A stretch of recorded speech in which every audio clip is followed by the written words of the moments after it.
World 2025 పోటీలో పాల్గొంటున్న వివిధ దేశాల సుందరీమణులు నేడు బుద్ధ పూర్ణిమను పురస్కరించుకుని నాగార్జున సాగర్లోని బుద్ధవనాన్ని సందర్శించనున్నారు. ప్రపంచవ్యాప్తంగా 110 దేశాలకు చెందిన అందాల భామలు మిస్ వరల్డ్ పోటీలో పాల్గొంటుండగా ఆసియా దేశాల నుంచి వచ్చిన వారు మాత్రం బుద్ధవనం సందర్శనకు వెళ్లనున్నారు. ప్రత్యేకించి ఆయా దేశాల ఆచారాలు, సాంప్రదాయాల ప్రకారం ప్రార్థనలు నిర్వహించనున్నారు. ఇవాళ మధ్యాహ్నం హైదరాబాద్ నుంచి భారీ బందోబస్తు మధ్య పర్యాటక అభివృద్ధి సంస్థ ప్రత్యేక బస్సుల్లో వీరిని నాగార్జున సాగర్కు తీసుకువెళ్లనున్నారు. మధ్యలో నల్గొండ జిల్లా చింతపల్లి సమీపంలోని అతిథి గృహం వద్ద కొంతసేపు ఆగుతారు.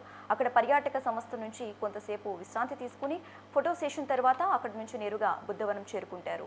లంబాడా కళాకారులు మిస్ వరల్డ్ ప్రతినిధులకు సాంప్రదాయ నృత్యంతో స్వాగతం పలుకుతారు. రైట్, ఇక ఇదే అంశానికి సంబంధించి మోర్ అప్డేట్స్ మా ప్రతినిధి వెంకటరెడ్డి ఫోన్ ద్వారా అందిస్తారు. వెంకట్. Good morning Sasirekha. ఇక ప్రపంచ దేశాల ఖ్యాతిని ప్రతిబింబించేలా నల్గొండ జిల్లా నాగార్జున సాగర్ లో ఈ రోజు అన్ని దేశాలకు సంబంధించినటువంటి సుందరీమణుల పర్యటన కొనసాగనుంది. ఇక నాగార్జున సాగర్ లో ప్రతిష్టాత్మకంగా 174 ఎకరాల భూభాగాన్ని నిర్మించినటువంటి బుద్ధవనాన్ని పరిశీలించిన నేపథ్యంలోనే మొత్తం పోలీస్ శాఖ భారీ బందోబస్తు అయితే నల్గొండ జిల్లాలో ఏర్పాటు చేసింది. మధ్యాహ్నం 1 గంట తర్వాత ప్రపంచ సుందరి మండలంతా కూడా ప్రత్యేక వాహనాల్లో నల్గొండ జిల్లా నాగార్జున సాగర్లోని బుద్ధవనంకు తరలి వెళ్లిన నేపథ్యంలోనే 2000 మంది పోలీసులు హైదరాబాద్ నుంచి ప్రత్యేకంగా బృందాలను ఏర్పాటు చేస్తూ కూడా రక్షణగా వారిని నాగార్జున సాగర్ తీసుకెళ్లేందుకు సిద్ధమవుతున్నారు. ఇక ప్రపంచ సుందరి మండలంతా కూడా ఈ నెల 31 వరకు హైదరాబాద్ లో జరిగినటువంటి వరల్డ్ ఫెస్టివల్ కి సంబంధించి కూడా ఇక రోజుకొక కార్యక్రమాన్ని నిర్వహిస్తూ ఈ రోజు మాత్రం నల్గొండ జిల్లా నాగార్జున సాగర్ లోని బుద్ధవనాన్ని సందర్శించనున్నారు. బుద్ధవనంలో మధ్యాహ్నం 2 గంటల తర్వాత ప్రత్యేకంగా ఏర్పాటు చేసినటువంటి హోటల్లో లంచ్ చేసిన అనంతరం కూడా 4 గంటల నుంచి రాత్రి 11 గంటల వరకు నాగార్జున సాగర్ లో ప్రపంచ సుందరి మండలంతా కూడా తమకు కేటాయించిన షెడ్యూల్ ప్రకారంగా అక్కడ ఏర్పాటు చేసినటువంటి విన్యాసాలు కావచ్చు, అదేవిధంగా బౌద్ధులు అదేవిధంగా సన్యాసుల ద్వారా రూపొందించబడినటువంటి ప్రత్యేక కార్యకలాపాలన్నింటిలో కూడా పాల్గొంటారు. మరొక వైపు ఇక 60 కోట్లతో నిర్మించినటువంటి బౌద్ధ వనం ఇప్పటికే చైనాతో పాటు పాకిస్తాన్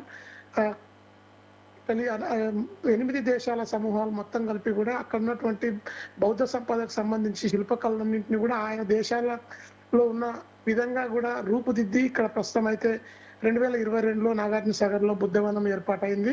ఇక ప్రపంచ దేశాల నుంచి కూడా ఫండ్ వస్తుండడంతో కూడా నల్గొండ జిల్లా తెలంగాణ పరంగా దేశాల్లో కూడా మన ఖ్యాతిని విస్తరింపజేసేలా కూడా కార్యక్రమాలను ఏర్పాటు చేశారు. ప్రత్యేకంగా అన్ని ప్రపంచ దేశాలకు సంబంధించిన వంటకాలన్నింటినీ కూడా తెలంగాణ వంటకాలతో కలిపి మధ్యాహ్నం తర్వాత వారికి విందులో ఇచ్చే అవకాశం అయితే ఉంది. దీంతో ఇక ప్రత్యేకంగా ఓవైపు పాకిస్తాన్, భారత్ జరుగుతున్నటువంటి ఉద్రిక్తతల నేపథ్యంలో కూడా పూర్తి స్థాయి బందోబస్తు ఏర్పాటు చేయడమే కాకుండా ఏ ఒక్కరిని కూడా అక్కడికి అనుమతించకుండా హైదరాబాద్ నుంచే ప్రత్యేకంగా పాస్లు ఏర్పాటు చేసి మీడియాకు కూడా లిమిటెడ్ పీపుల్ ని మాత్రమే అలో చేసి ఆ కార్యక్రమాన్ని విజయవంతం చేసే దిశగా తెలంగాణ పర్యాటక శాఖ ప్రస్తుతం అయితే ముందడుగు వేస్తుందని చెప్పొచ్చు. సాయంత్రం 4 గంటలకు ప్రారంభంగా ఉన్నటువంటి ఉత్సవాలకు మధ్యాహ్నం 2 గంటల తర్వాత హైదరాబాద్ నుంచి ప్రపంచ సుందరి మండలంతా కూడా బుద్ధవనంకి తరలి వెళ్లనున్న నేపథ్యంలో పూర్తి స్థాయిలో బందోబస్తు అయితే కొనసాగుతుందని చెప్పొచ్చు శశిరేఖ.